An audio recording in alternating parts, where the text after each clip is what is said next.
A paz do Senhor, meus irmãos, minhas irmãs, sejam muito bem-vindos ao nosso canal. É tempo de ensinar EBD, um canal exclusivo para os amantes da escola bíblica dominical. Hoje nós iremos estudar a lição de número 12. A lição de número 12, ela tem como título Criando Filhos Saudáveis. Então, nós iremos falar sobre a história de Jesus, do seu nascimento até o período ao qual ele tinha 12 anos. Então o autor fecha dentro desse contexto e mostra a criação de Maria e José concernente à pessoa de Jesus, ok? Então nós já iremos aqui para o textuário. O textuário vai dizer o seguinte, ele se encontra em Lucas capítulo 2, versículo 52, que diz o seguinte: crescia Jesus em sabedoria e em estatura. A palavra motriz de toda a lição é crescer. Então ele crescia. Em que aspecto que ele vai crescer? Na sabedoria, que é o intelecto. O intelecto estando saudável, a Bíblia vai dizer que ele crescia também em estatura. Estatura é o físico. O físico estando bem, o intelecto está bem. O intelecto estando bem, o corpo está bem. Mas não somente nesses dois aspectos, mas ele crescia também em graça. E essa graça era para com quem? A graça era para com Deus e para com os homens. Então eu tenho a esfera celeste e a esfera terrena. Jesus atuou com graça, com muita graça, no campo da espiritualidade, porque quando eu falo graça, eu estou falando dessa espiritualidade, esse campo da espiritualidade, tanto para com Deus, quanto para com os homens, ok? Então aqui no textuário nós já temos uma verdadeira pregação aqui, tá bom? Verdade prática, a vontade de Deus, ou seja, o desígnio, o desejo de Deus, é que os pais eduquem seus filhos. De que maneira? De que forma? Quais são os princípios abordados? O texto vai dizer, de acordo com os princípios divinos, ok? A fim de que eles cresçam de maneira saudável e equilibrada, ou seja, deve haver uma dosagem certa, uma dosagem equilibrada, tá bom? Então, educar os seus filhos segundo os princípios divinos para que eles cresçam de maneira saudável e equilibrada, ok? Lucas capítulo 2, do 40, versículo 40, depois o versículo 42 a 52, ok? Então, a leitura bíblica em classe. O primeiro ponto aqui a nos mostrar é a questão do versículo 40 a 43, que nós vamos ver o cenário acontecendo, aonde Jesus crescia, se fortalecia em espírito, cheio de sabedoria e graça. Vamos falar aqui um pouco sobre isso depois. Então, do 40 ao 43, nós vemos a menção de Jesus, que tem agora 12 anos e estava subindo para as festas em Jerusalém. Festa esta da Páscoa, do Pentecostes e do Tabernáculo. Essas três grandes festas se envolveram nessa trama ao qual Jesus está envolvido, ok? Jesus tinha 12 anos. O versículo 44 ao 45, a Bíblia vai nos mostrar o episódio ao qual se sucede depois da festa, onde Jesus ele fica em Jerusalém sem o conhecimento dos pais, e os pais pensando que ele estava junto de familiares ou amigos. Então, por isso que depois de alguns dias, eles percebem que Jesus não está na caravana de volta para a cidade. Aí você vai ver que eles encontram Jesus conversando com a elite, tá, no templo, que são os doutores, e ali você vai ver a menção desse povo, dessa elite que são os doutores, que estão sendo interrogados, que estão sendo ouvidos, enfim. E depois nós vamos ver no versículo 47 o povo, que fica admirado também, porque todos os que ouviram ficaram admirados. Então havia a presença de outras pessoas a não ser aqueles doutores, ok? Doutores e povo, as pessoas que estavam em volta ali. Eles ouviram também. O versículo 48 ao 49, nós vamos ver que aquele que pergunta é questionado, ou seja, Jesus, que vai ser aquele que faz as perguntas, ele vai ser aqui questionado pelos seus pais. O versículo 51 nos mostra que ele é sujeito aos seus pais, então ele volta com seus pais, e o versículo 52 encerra aí mostrando esse crescimento de Jesus em sabedoria, estatura, graça para com Deus e para com os homens. Então existe um paralelo muito grande entre o versículo 52 e o versículo de número 40, ok? Então, como eu falei aqui, a palavra motriz da nossa aula é crescia.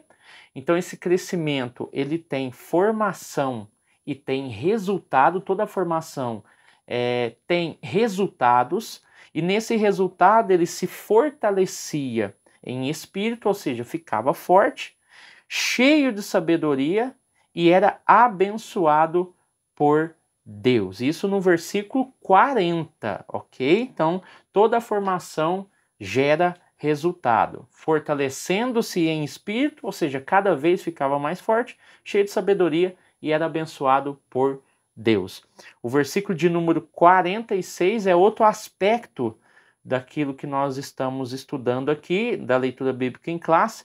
Acharam-no no templo, ou seja, a obediência, a inteligência, tudo aquilo que foi falado no versículo 40 e 52, nós vemos no versículo 46. Olha para você ver, ele estava assentado, não é aquele que grita, não é aquele que esbraveja, não é aquele que questiona sem ouvir argumentos, ou seja, ele está assentado, ou seja, ouvindo. Ele está no meio dos doutores, porque é ali que ele deve estar. Ele está para aprender, para questionar. Ou seja, quando ele está ouvindo, olhe para você ver, assentado, no meio dos doutores, não é no meio da bagunça, não é no meio disso, não é no meio daquilo, no meio dos doutores, aonde ele pode tirar alguma coisa. Ouvindo-os, ou seja, Jesus não está somente fazendo perguntas. Algumas traduções traz interrogando, e quando aparece a palavra interrogar, a gente acha que Jesus estava questionando, batendo de frente. Nananina, não. Ele não estava fazendo isso. Ele estava fazendo perguntas. Isso é interrogar. Ou seja, ouve primeiro, depois faz pergunta. Ouve primeiro, depois questiona. Versículo 47 é o resultado, né? Todos os que ouviram admiravam. Admiravam Jesus por causa do quê? O que eles estavam vendo de tão importante ali naquela conversa, naquele diálogo? A inteligência de Jesus e a resposta que Jesus dava às indagações e interrogações que os próprios mestres faziam para Jesus. Se eles estavam vendo que Jesus era bem instruído, eles também faziam pergunta para Jesus, assim como Jesus também interrogava eles. E o versículo 42 nos mostra aí que Jesus tinha 12 anos, ok? Então, vamos aí para a nossa lição. Na introdução, então assim, daria para a gente falar mais coisa lá, mas o resumo seria esses pontos para a gente analisar. Nós vamos ver que o seu pai era José, sua mãe era Maria, e Deus falou em sonho para com eles, ok? Atos capítulo 1 do 19 ao 20 vai fazer referência ao pai de José, eu fiz questão de colocar aqui. Era um homem que sempre fazia o que era direito, versículo 19 de Atos capítulo de número 1. Mateus capítulo 1, versículo de número 19, ok? Fala que ele era um homem que sempre fazia o que era direito. Lucas capítulo 1, versículo 28 vai dizer sobre Maria que a paz esteja com você. Maria, você é muito abençoada. O Senhor está com você. ou seja, muito antes do anjo anunciar qual seria a missão dela, ele expõe as características dela, ou seja, aquilo que ela exercia, antes mesmo do anjo falar para ela que ela haveria de ser a mãe do Salvador. Então existiam características que definiam José e definiam Maria, por isso que foram escolhidos, ok? Uma família normal, dados gerais da família. José e Maria eram descendentes da família real de Davi, da raiz de Jessé. Deixa eu parar aqui e já explicar, porque isso pode cair lá alguma confusão, né, na aula. Quando a gente fala de José, a gente vai ver a genealogia de José em Mateus capítulo 1, versículo 1 ao versículo 16. José é filho de Jacó, tá bom? É o pai de José. Então lá a descendência vai de Abraão a Cristo. E aí aparece a família de José. Aí a causa, aí que quando se fala de Maria que nós temos a grande confusão. A descendência de Maria está em Lucas, capítulo 3, do 23 ao 38. Preste muita atenção. Lá vai falar que era José que era filho de Eli, porque o homem era colocado na genealogia e não a mulher. Fizeram por bem colocar o José e não Maria. Mas na verdade, José é filho de Jacó. Isso nós vimos em Mateus capítulo 1. Em Lucas 3, 23 ao 38, em vez de colocar o nome de Maria, colocaram o nome de José. José é filho de Eli. Mas na verdade é Maria, que é filha de Eli. E lá nós temos a descendência de Jesus até Adão, ok? Então essa é a única diferença. Qualquer comentário bíblico que você pegar, você vai entender isso que eu estou falando.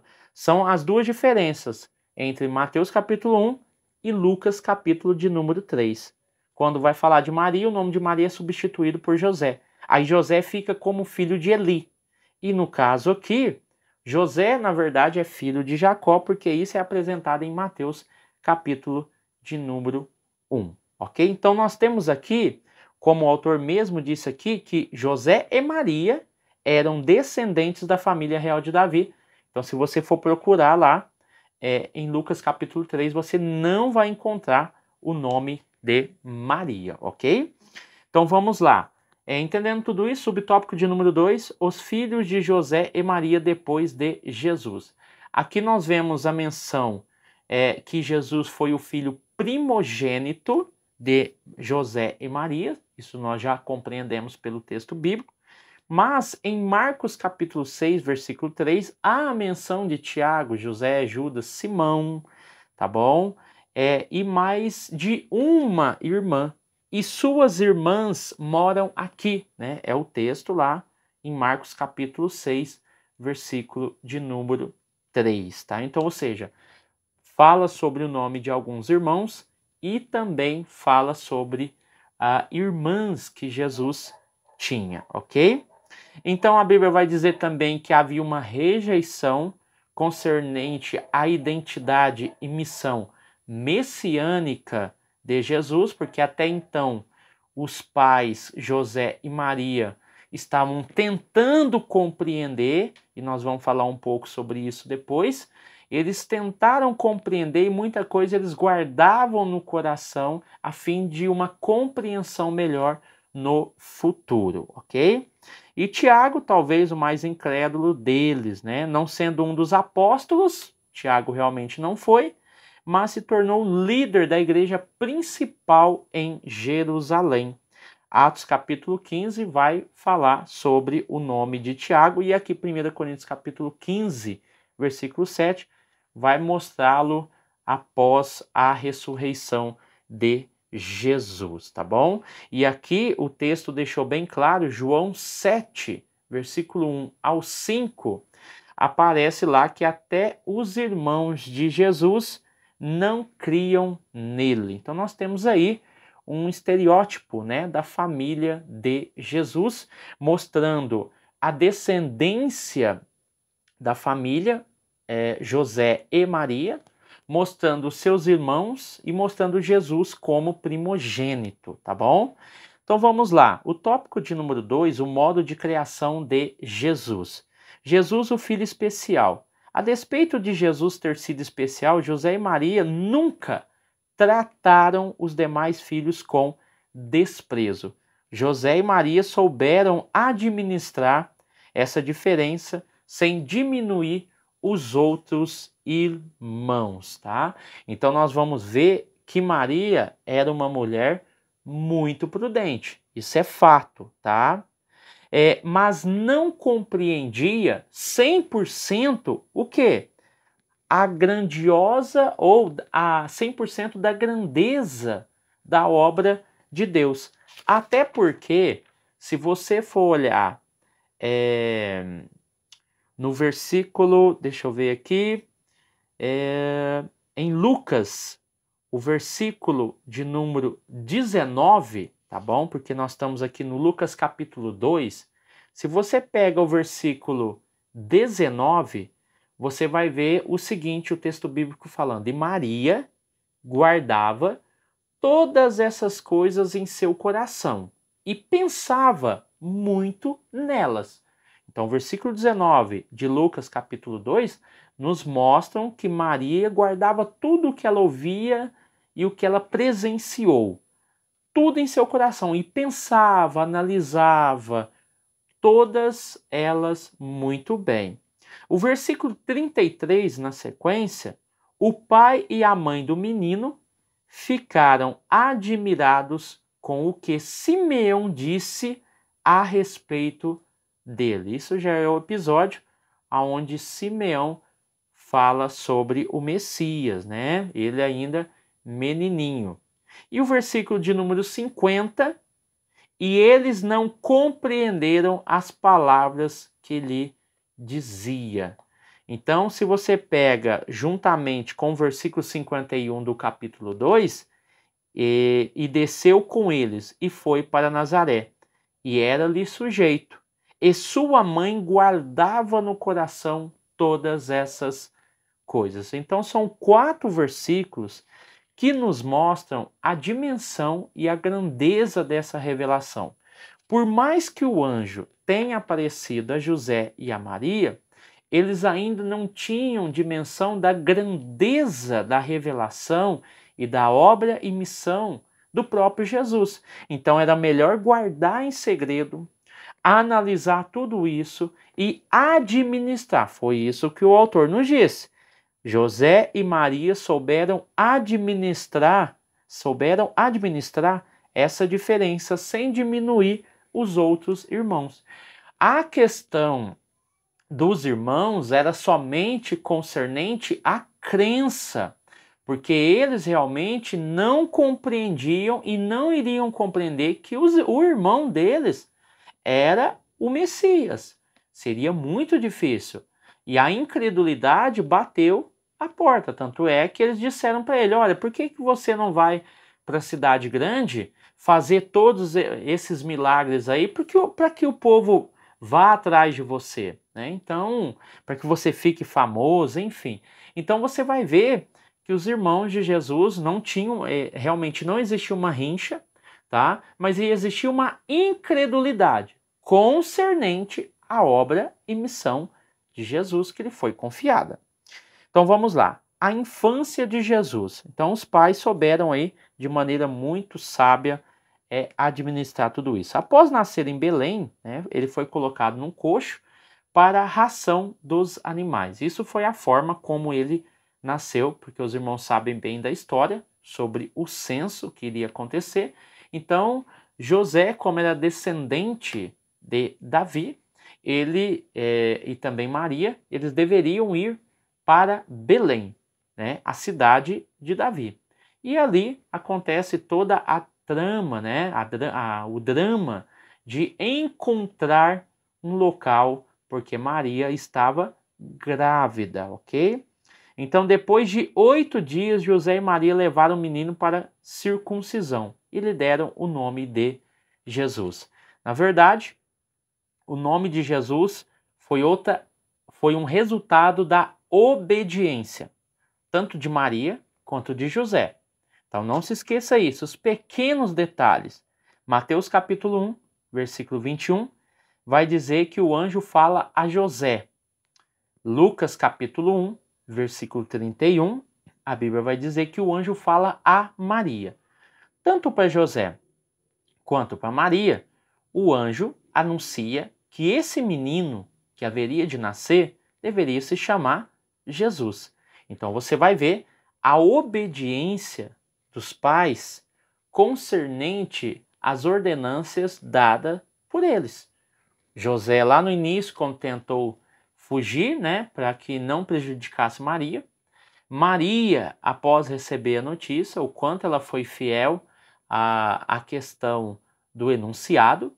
E aqui, novamente, o anjo falando sobre a questão do nome do menino, e eles seguiram à risca, tá bom? E a Bíblia vai dizer, né, o texto aqui vai dizer que ele cresceu e desenvolveu-se sob os cuidados de seus pais. Lembrando, nós já falamos lá atrás, né, Mateus, capítulo de número 1 e o versículo 19, que era um homem que sempre fazia o que era direito concernente a José. Concernente a Maria, antes mesmo do anjo anunciar, ele vai dizer que Maria era muito abençoada, tá? E que o Senhor estava com ela. Então você vai ver que são características que definem um homem e uma mulher e mostram que eles seriam ótimos pais para cuidar de Jesus. Então, antes de prestar uma boa educação, é necessário o exemplo, ok?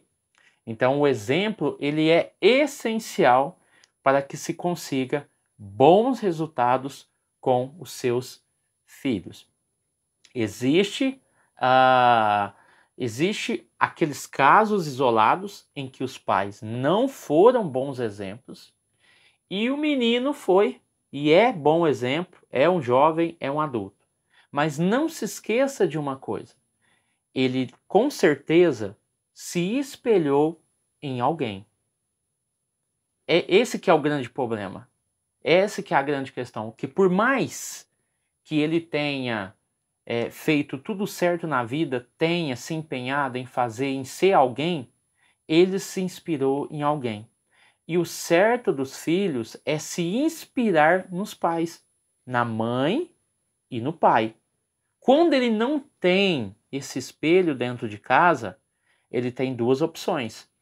Ou ele vai se espelhar naquele bandido do bairro, né, daquele traficante, daquele ladrão, ou de alguém que tem uma índole ruim, porque ele não tem os pais como referência, ou ele vendo isso vai se espelhar em alguém que ele sente confiança, em que ele possa se espelhar para ser alguém. Então ele vai se espelhar em outra pessoa. Então você seja exemplo do seu filho dentro de casa. Então não se esqueça, aquele que tinha pais ruins, mas que hoje são filhos bons, ele se espelhou em alguém bom, alguém que poderia dar resultado, e assim ele fez, para que ele não se decepcionasse com a vida, assim como o pai e a mãe que não fez o que deveria ter feito, ok? A adolescência de Jesus, a Bíblia vai dizer que eles cresciam em estatura, sabedoria e graça, né, diante de Deus e diante dos homens. Nós já falamos isso na leitura bíblica em classe, que é o versículo de número 52, ok? Porque nós estamos aqui alinhando inteligência e devoção, tá bom? Sabedoria, inteligência, estatura, física, graça, espiritualidade, para com Deus e para com os homens, ok?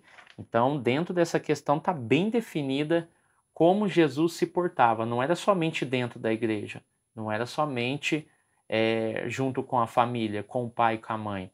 Ele alcançou os olhares de quem estava de fora. E não podemos nos esquecer que Jesus aqui tinha 12 anos. E ele já era espelho, ou seja, ele refletia alguma coisa para alguém. Então, você não pode esperar que o seu filho seja espelho quando ele estiver adulto. Pelo contrário, essa formação ela é contínua, tá? Então, em todas as fases da vida, essa criança tem que espelhar algo bom.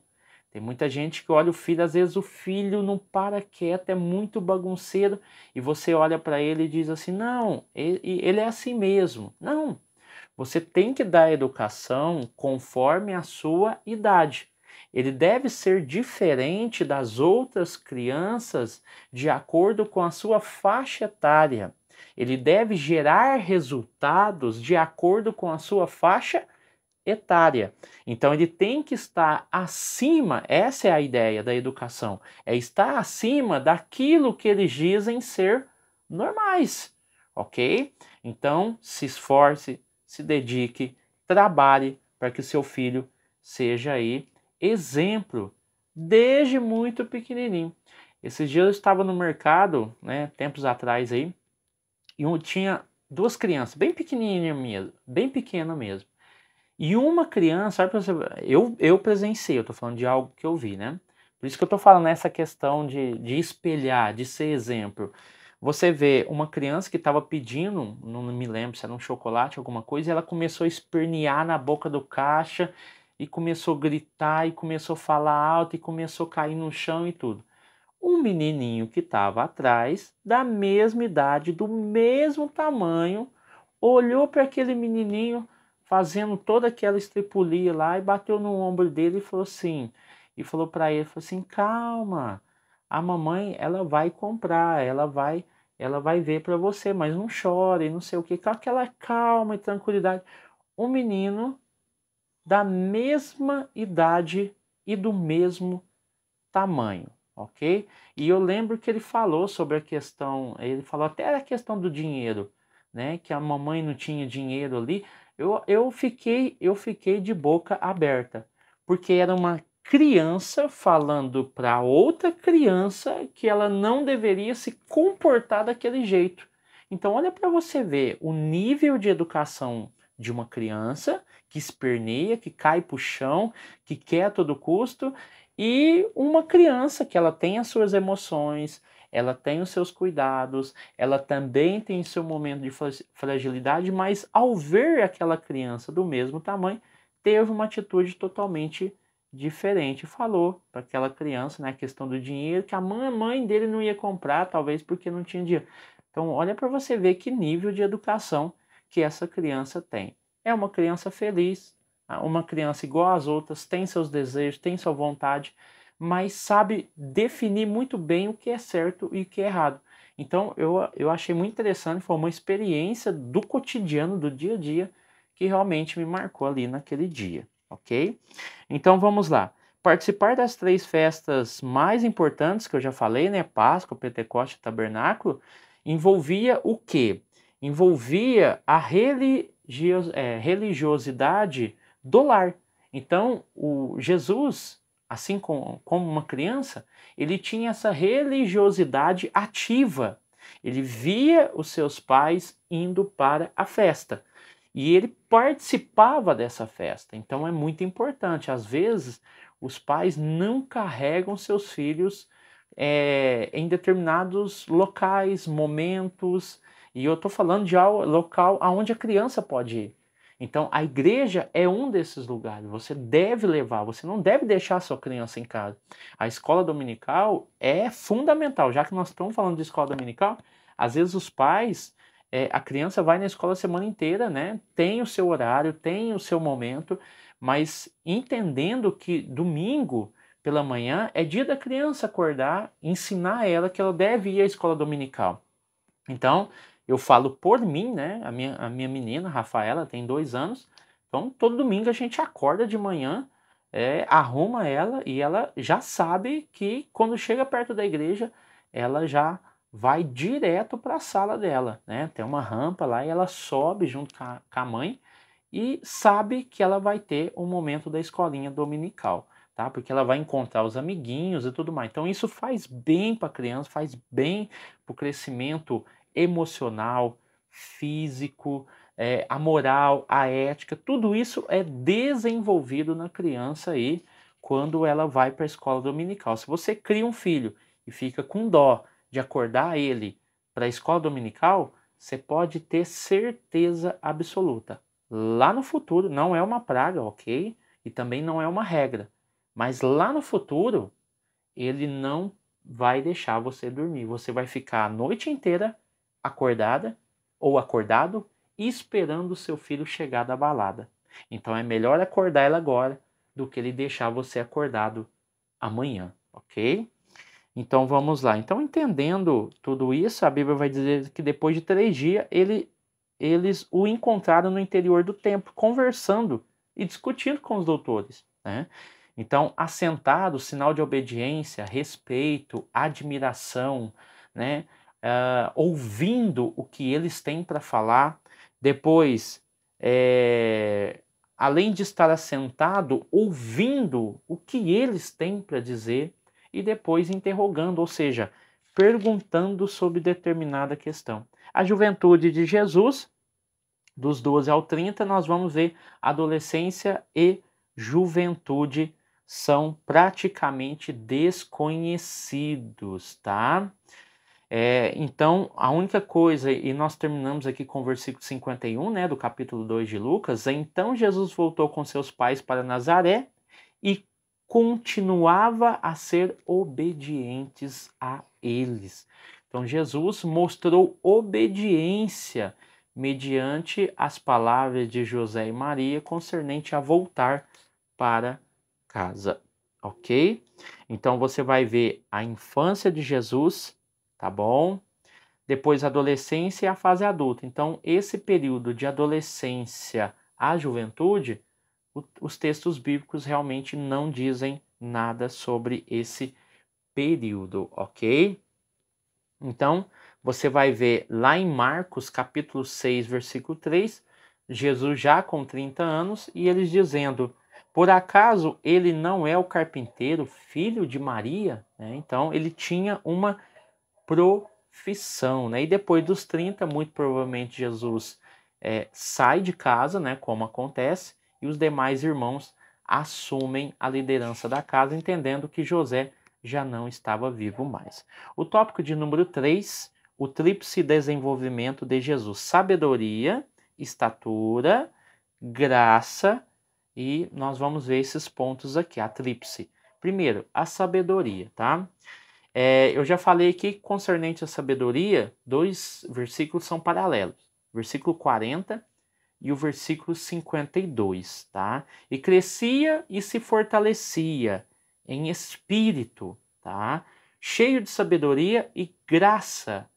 A graça estava sobre ele. Versículo de número 40 de Lucas capítulo 2. O versículo 52, e crescia em sabedoria. Em ambos, o termo crescer aparece, em sabedoria e estatura, e em graça diante de Deus e diante dos homens. Então aqui você vai ver um crescimento saudável acontecendo. Jesus crescia em estatura, tá?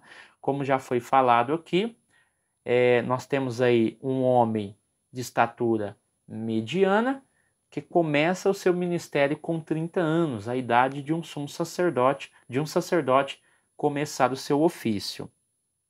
Não por acaso Jesus se desenvolveu no trabalho de carpintaria, ou seja, Jesus não era nenhum vagabundo. Jesus trabalhava antes dos 30 anos e ele aprendeu isso com os pais dele, com o pai, com José. E você vai ver que ele exerce isso até os 30, até chegar ao período do chamado para o ofício. Jesus crescia em graça. A graça para com Deus tinha a ver com a consciência. Isso é interessante. Concernente à sua consciência estava ligada à natureza e missão. A graça diante de Deus e diante dos homens. No crescimento, na educação, é muito importante isso. Eu sempre procuro falar para as pessoas que às vezes a gente conversa, ou alguma lição que a gente dá, que a gente fala sobre filhos, eu falo muito sobre a questão da consciência. Nós não podemos achar que só porque ensinamos os nossos filhos vão ser filhos obedientes ou crentes lá na frente. Isso é impossível de se prever. Você faz um trabalho antecipado e não na hora que acontece algum ato. Ou seja, você se precaver, ensinando o seu filho no caminho que deve andar. Ok. E agora, quando o filho se desvia, aí que vem a grande questão. Porque se eu tenho um ensinamento ruim, um exemplo ruim dentro de casa, e lá na frente ele se desvia, a consciência de que ele está errado e de que ele precisa retornar à casa do pai vai falhar.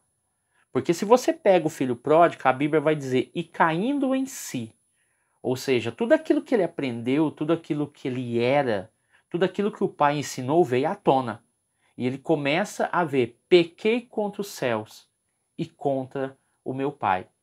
O meu pai, os trabalhadores têm muita coisa boa. Eu estou aqui comendo alfarrobas. Então você vai ver que ele tem consciência daquilo que ele está fazendo. E é esse o maior desafio. A responsabilidade sobre seus atos e aquilo que os seus atos geram.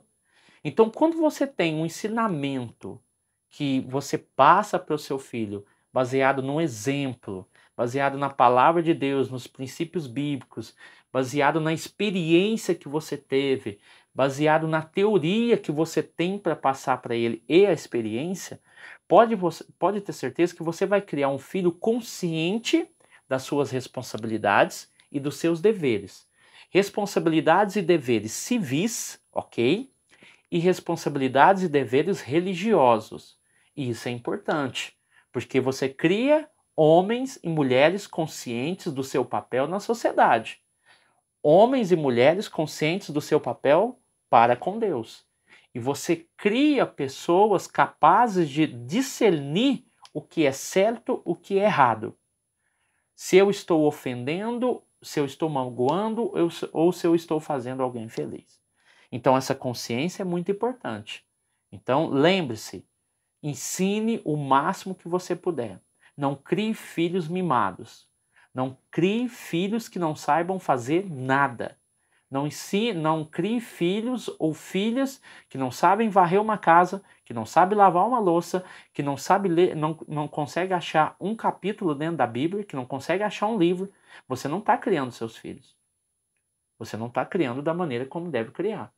Então, quando você faz do jeito certo, você cria uma consciência responsável na vida deles. E aí você cria homens e mulheres saudáveis.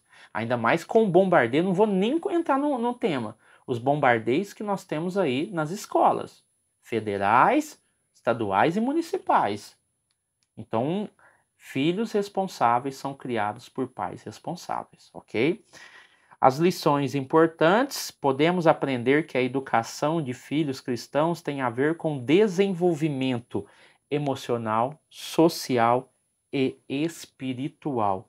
Então aqui a gente começa a encerrar mostrando que a educação dos filhos cristãos está baseada não somente no espiritual, tem muita gente que errou nisso. É espiritual, social e emocional. Carinho, afeto, atenção, conversa, emocional. Compreensão social. Aí entra roupa, calçado, entra lazer. Você já passeou com seu filho? Você já foi com ele para algum lugar? Você já foi num show gospel com ele? Você já caminhou com ele? Você já fez alguma coisa? Social. E o espiritual. Você tem acompanhado ele? Não adianta nada lá na frente você querer levar na escola dominical, sendo que agora você não leva. Não adianta nada você se esforçar lá na frente, querer levar ele para o cântico, para aprender instrumentos, sendo que lá atrás você não fez isso. Você só está fazendo isso porque agora o negócio ficou feio. Agora não adianta. Vai ser mais difícil reverter essa situação porque o mundo estava atacando sem parar. Você está lutando com 8.000 horas de aula na escola secular contra 60 na igreja. 60 horas de escola dominical por ano. Isso se não tiver congresso, se não tiver nenhum evento. Você está lutando, você está colocando em xeque 60 horas de EBD contra 8.000 horas numa escola secular. Então, É desleal essa briga, essa luta. Lá na escola estão ensinando ideologia de gênero, estão ensinando a revolução cultural e social e sexual, e você aí parado. Então aproveite agora que sua criança está no seu domínio, você pode moldar ela da sua forma e você vai ver que você vai criar grandes homens aí e grandes mulheres, ok? Então, guarde tudo no coração. Por exemplo, a singeleza de Maria em guardar tudo no coração revela a personalidade discreta, não precipitada e equilibrada da mesma, ok? Então aqui ficamos com mais uma aula, penúltima aula. Deus abençoe você, sua casa e sua família. Fique com Deus e até o próximo vídeo, em nome de Jesus.